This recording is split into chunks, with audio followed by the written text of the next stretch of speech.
Are you still really in the market to buy, but just not quite sure about that down payment or something along those lines?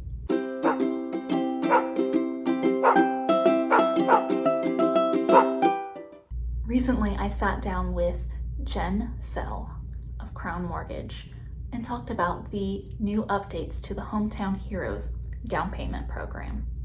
Here's how it can help you. Hey, it's Kaitlyn. I'm here with Jen, and we're going to talk about the new things for the Hometown Heroes mortgage down payment.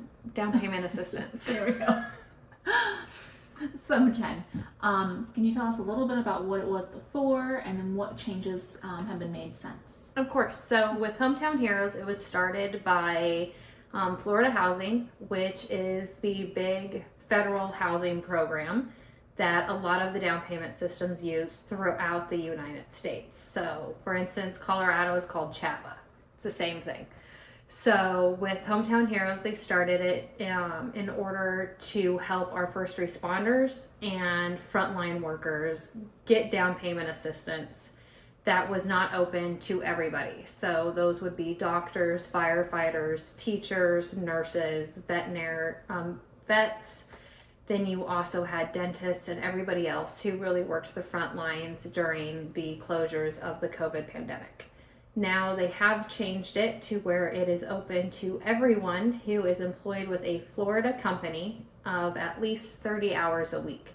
So instead of having to be in a certain field, as long as you are employed by a Florida company for at least 30 hours a week, you are qualified on the employment front.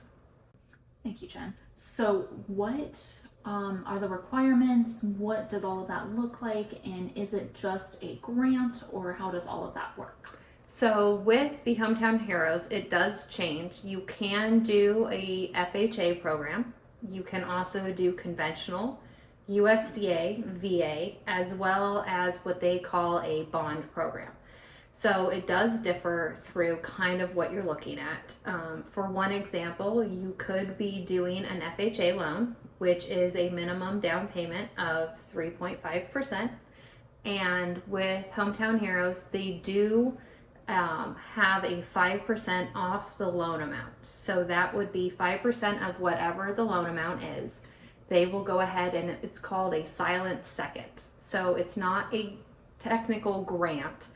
At the end of the loan, whether you pay it off in full after 30 years or if you refinance it in 5, or if you go ahead and sell the home, at the very end when it's all taken care of, you do have to pay back the money at time of closing. So if you are doing a refinance, it would be considered a cash out refinance because you're cashing out more than what your first loan is for.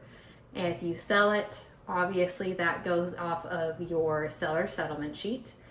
And if you pay it off all in 30 years, they will come knocking. Okay, cool. So it's not exactly a grant, it's more of a loan to help you get into the home. Yes. Cool. Okay. And then what kind of requirements are, purchasers looking at to be eligible for this, other than obviously working for the Florida Corporation? So once you have the employment, everything handled, there are income limits, and those are going to be different throughout each county in Florida. So it's best to get with one of the authorized lenders through Florida Housing to double check those income levels. It also does not just go off of the borrower. It's actually every household member that is above the age of 18. So let's say you have a multi-generational family. Every single person who lives in that house, that income goes, even if they are not on the loan. So that is where it gets a little different. For Hillsborough County, it is $130,350 annually. So, and that is gross pre-tax income. Then you also have your credit issues that can come up. It is a 640 minimum for Hometown Heroes. And then what does the debt to income ratios look like, or does it depend still on the... Yep, so that's actually something else that has changed. So it used to be if you were below 680, max was 45%. If you were above 680 credit score, it was 50%, or DU, which is our desktop underwriter that we run. Now it is going to be 50% dependent on DU. And then if it is a manually underwritten loan, which is getting into a lot more technicalities than needed, it is 43%. Okay. Anything else that you'd like to tell us to, for, clients to know, especially when moving to Hillsborough County area, maybe from another state and everything about this program? Of course. So the program is designed to really help with just the down payment.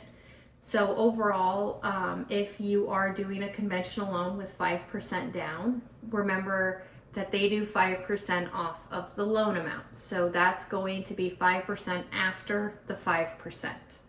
So that is where it gets a little more difficult when you're trying to calculate it by hand.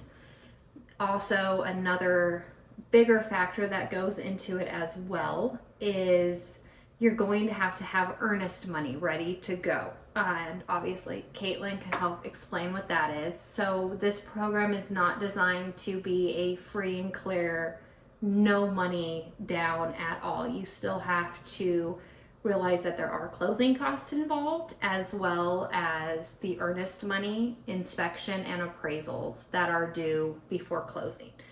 And another thing as well that goes along with it is you cannot get cash back at closing. You can only do a principal reduction maxed out at $1,000. So that means you cannot get that earnest money back. Anything that is extra goes right to principal, or we do a mortgage restructure, which just changes how much down payment you're actually going to be putting down on the house to lower that principal. If you'd like to go over your situation and see if you may be eligible for this program and what other kinds of options are out there, schedule a chat with me at the link down below.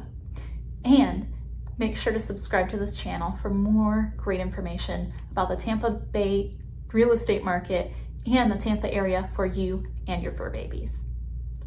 And if you're interested in knowing a little bit about what the market's doing right now, check out this playlist here.